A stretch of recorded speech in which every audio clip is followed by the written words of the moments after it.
thanks for watching BSGcast. I'm Nat, he's Matt, and let's get started. And this time, it's a review of the last DVD box set for Battlestar Galactica we're ever going to get, Season 4.5.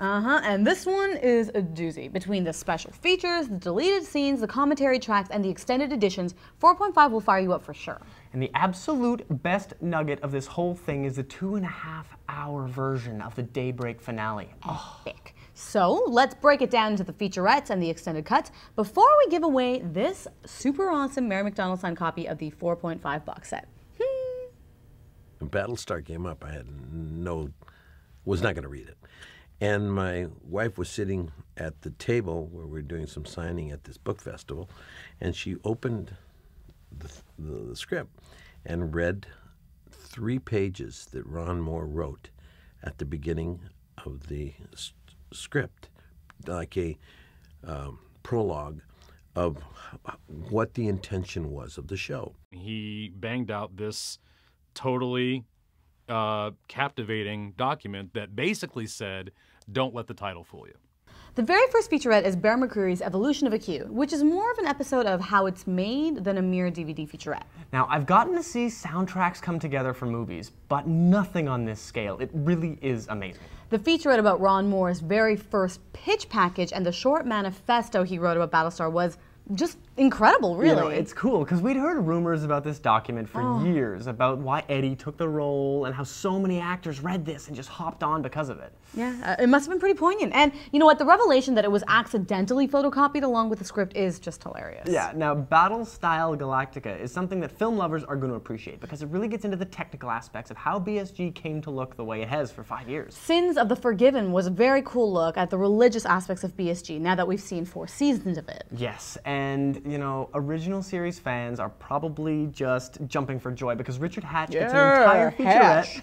Richard Hatch gets a whole featurette, and it's basically his journey from Apollo to Zarek. Including the fact that Jamie Bamber was so against the idea initially, which is pretty interesting. It's a good thing he was convinced otherwise, because their interaction really was so dynamic over that 5 years. Of course, Alessandro Giuliani was brilliant in all his interviews. And you've got to make sure you check out Nat's interview with him on BSGcast.com. Yeah, and you know what? Watching James and Jamie interact with their British banter just make my heart smile. But when we heard the Bizarro Universe sort of American accent Baltar, I just about pooped myself.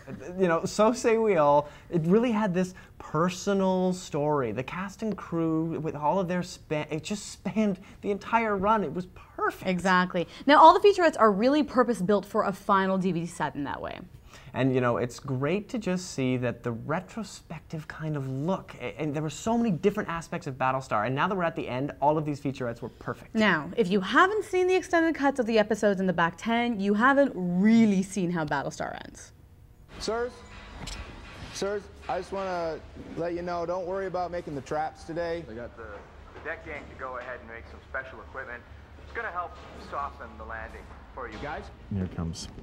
This is going to help tremendously. It's really going to be good. There you go. Oh, yeah. Regular comedians. That's very funny. You know, Hey, is that your drool? Is this my pillow? Man, of course.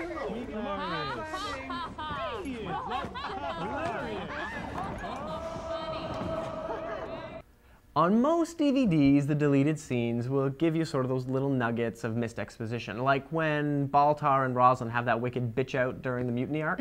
But they're mostly half-finished effects at best and rarely have any music. So it's not really the kind of full impact storytelling we're all used to. That's why my favorite part is always the extended cuts. And we have 3 extended episodes in this DVD set. A Disquiet Follows My Soul, oh my god, Islanded in a Stream of Stars, and of course, the full version of Daybreak. Now, the first 2 episodes were great. They both gave us a good rounded hour, pretty much. So it really let the stories breathe, and they let the beats sort of work better than the 45-minute edits did. Now, you can really tell that Ron was trying to cram an entire season's worth of storytelling into the back 10. And these episodes were the ones that really took the brunt of the cuts to make them fit into a TV hour, which is really unfortunate. Yeah, so I mean, it's needless to say that it's just incredible to see them restored, especially since Disquiet was directed and written by Ron Moore. Now, nothing compares to watching the most important film in Battlestar Galactica history since the miniseries. Not the Pegasus arc, not Razor, certainly not the Plan, but Daybreak, the whole 2.5 hours of it. Which still had some cool deleted scenes even after it's been extended. Oh my God. Now, to really take a hard look at Daybreak, you need to basically consider what the most critical element to Ron's BSG is. And it's not the story, it's not religion, it's not even the mythology, it's the characters. And that's what Ron was 100% committed to in the finale. And that explains why some fans have been disappointed, myself included. If you wanted the story, the mythology, or the religion wrapped up, you'll still wind up yelling at the screen by the time the credits roll on this version as well. Yeah, so, you know, he is still 100% committed to not spelling it out for us, not even in the extended cut. So we have no idea what Starbuck is, we still don't know what Head 6 is, or Head Baltar, Dream Leoben, Head Slick, none of that stuff matters. But it gives you so much more than the two-part TV version did. And strung together the way it is, it really does feel more like a film than any other BSG in the last 5 years. So if you haven't had a chance to pick up the DVD yet, I hope you made a comment on this post on BSGcast.com in the last couple of weeks. Because, well, we're about to call our winner, and it might be you for this 4.5 signed by Mary McDonnell herself. And our winner is... Connor Dino! We absolutely loved your comment, and we're happy to say your effort to make it an important one seems to have worked out for you. Absolutely. Yeah. So keep your eye on BSGcast.com for our review of the plan very soon. And we also have some very exciting news on how you can win dinner with Edward James Olmos and a trip to LA.